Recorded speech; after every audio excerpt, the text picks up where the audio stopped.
भारतीय शेयर बाजार में अब विदेशी नहीं बल्कि देसी पैसा राज कर रहा है। सितंबर तिमाही में घरेलू संस्थागत निवेशकों यानी DIIs की हिस्सेदारी रिकॉर्ड 18.26% पर पहुंच गई, जबकि विदेशी निवेशक यानी कि FIIs की हिस्सेदारी 13 साल के लोएस्ट लेवल 16.71% पर आ गई। ये चेंजेस दिखाता है कि अब भारतीय investors, Indian investor, mutual fund और उनके SIPs ही बाजार की असली ताकत बन चुके हैं।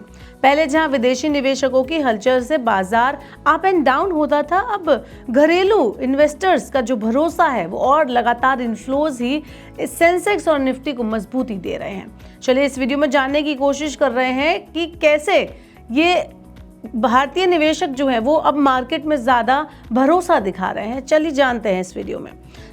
इंडियन स्टॉक मार्केट में अब पूरी तरह से देसी मनी का बोलबाला है। सितंबर तिमाही Q2 फाइनेंशियल ईयर 2025 में डोमेस्टिक इंस्टीट्यूशनल इन्वेस्टर्स यानी कि DIIs की हिस्सेदारी रिकॉर्ड लेवल पर पहुंच गई है, जबकि विदेशी निवेशक यानी कि फॉरेन इंस्टीट्यूशनल इन्वेस्टर्स यानी FIIs की हिस्सेदारी 13 साल के लोएस्ट लेवल पर आ गई है।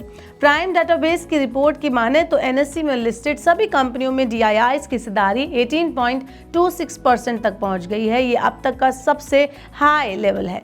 वहीं विदेशी निवेशकों की हिस्सेदारी 16.71% रह गई है, जो 2011 के बाद सबसे कम है।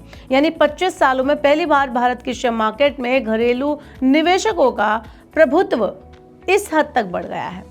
मार्च 2024 में ही DIIs की हिस्सेदारी FII से आगे निकल चुकी थी और सितंबर तिमाही में ये जो गैप है, ये जो डिफरेंस है वो और ज़्यादा बढ़ गया।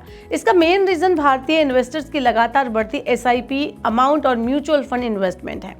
पहला FIIs में जुलाई सितंबर 2025 के दौरान 1.02 लाख करोड़ के शेयर बेचे गए।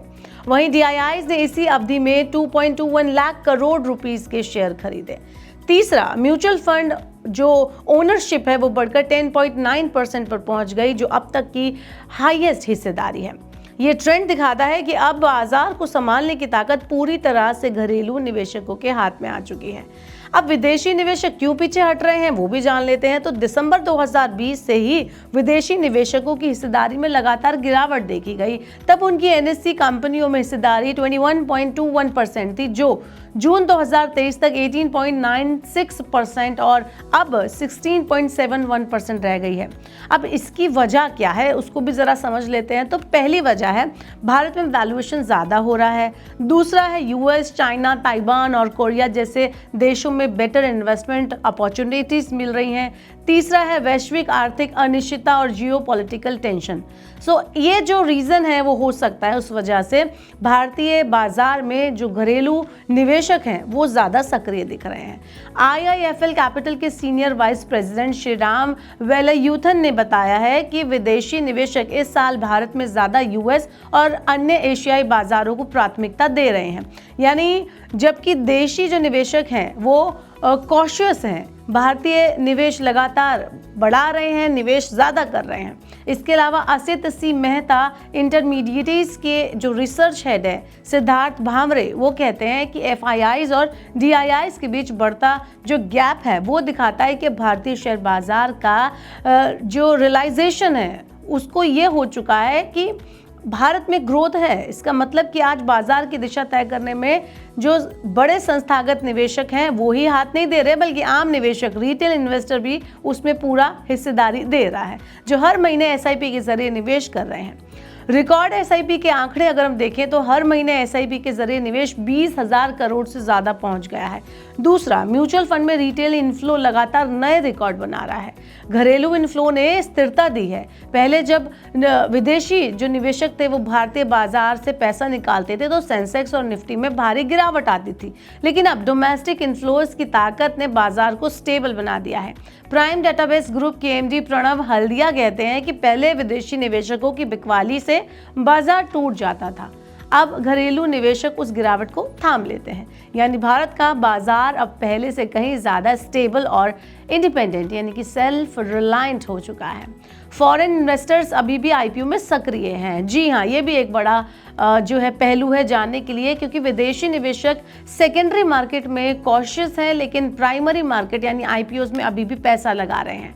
अक्टूबर 2025 में उन्होंने $1.2 बिलियन यानी कि 10,708 करोड़ रुपए का निवेश किया, जो इस साल का दूसरा सबसे बड़ा आईपीओ निवेश था। जुलाई में उन्होंने $1.7 बिलियन निवेश किया। लगातार 4th मंथ है जब एफपीआईज ने आईपीओ में सेकेंडरी मार्केट से ज्यादा पैसा लगाया है। आईआईएफएल कैपिटल के श्रीराम वेलायुथन कहते हैं कि ये एक अच्छा संकेत है, एक अच्छा साइन है। ग्लोबल इन्वेस्टर प्राइमरी मार्केट में अभी भी भरोसा दिखा रहे हैं, ये एक बेटर साइन के रूप में लिया जा सकता है। वहीं अगर हम इस पूरे सिनेरियो की फ्यूचर आउटलुक की बात करें, फ्यूचर एस्पेक्ट की बात करें, तो आगे भी ऐसे ही देसी मनी का भरोसा बना रहेगा, दबदबा बना रहेगा। एक्सपर्ट इस पर कहते हैं कि जब तक भारतीय निवेशकों की एसआईपीज और म्यूचुअल फंड इन्फ्लोज मजबूत रहेंगे, भारत का बाजार किसी बड़ी गिरावट से बचा रहेगा। सिद्धार्थ भावरे के अनुसार म्यूचुअल फंड को फंड डिप्लॉय करना ही होता है, वैल्यूएशन चाहे कुछ भी हो, लेकिन विदेशी निवेशक ग्लोबल वैल्यूएशन देखकर फैसले लेते हैं। यानी अगर बाजार में करेक्शन आता है तो एफआईआईज उस टाइम फिर से खरीदारी कर लेंगे, क्योंकि भारतीय बाजार की लंबी अवधि की ग्रोथ स्टोरी अब भी इंटैक्ट है। तो ओवरऑल भारत की शेयर मार्केट में अब विदेशी नहीं बल्कि भारतीय निवेशक कहानी लिख रहे हैं। एसआईपीज, म्यूचुअल फंड और रिटेल फ्लोज की ताकत से अब मार्केट का इंजन देसी पैसा बन चुका है। पहले मार्केट को विदेशी निवेशक चलाते थे, लेकिन अब उसे संभाल रहे हैं भारतीय निवेशक। रियायत की बढ़ती पकड़ ने बाजार को क्रैश प्रूफ बना दिया है। फ्यूचर में भी अगर ये रफ्तार जारी रहती है तो भारतीय निवेशक ही होंगे जो इंडियन स्टॉक मार्केट को नई ऊंचाइयों तक ले जाएंगे। आपके हिसाब से जो हमारे घरेलू निवेशक हैं, जो भारतीय स्टॉक मार्केट में पैसा लगा रहे हैं, उसे थाम रहे हैं, आपका क्या कहना है कि आगे भी फ्यूचर में क्या ऐसा ही सिनेरियो देखने को मिलेगा या कुछ अलग होने वाला है?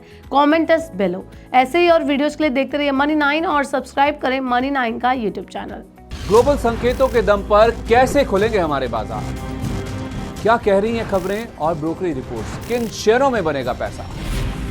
बाजार खुलने के बाद क्या खरीदें, किन शेयरों को करें पोर्टफोलियो से बाहर? कैसा रहा बाजार का दिन भर का कारोबार? कैसे तैयार करें कल के बाजार की स्ट्रैटेजी? इन सब सवालों के जवाब जानिए मेरे साथ ओपनिंग बज और क्लोजिंग बज में, इन वक्त पर सिर्फ मनी 9।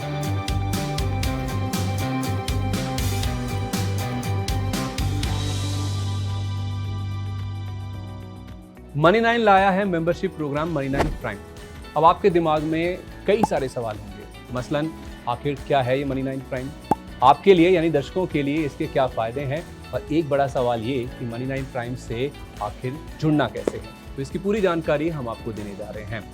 मनी 9 प्राइम में 3 प्लान होंगे, इकोनॉमी, स्टैंडर्ड और वीआईपी। तो फटाफट ज्वाइन कीजिए यूट्यूब पर मनी 9 प्राइम। ज्वाइन करने के लिए मनी 9 के यूट्यूब पेज पर जाइए, होम पेज पर मिलेगा ज्वाइन बटन, इसे क्लिक करें, अपनी पसंद का प्लान चुनें और बस हो गया, अब आप रहेंगे सबसे आगे।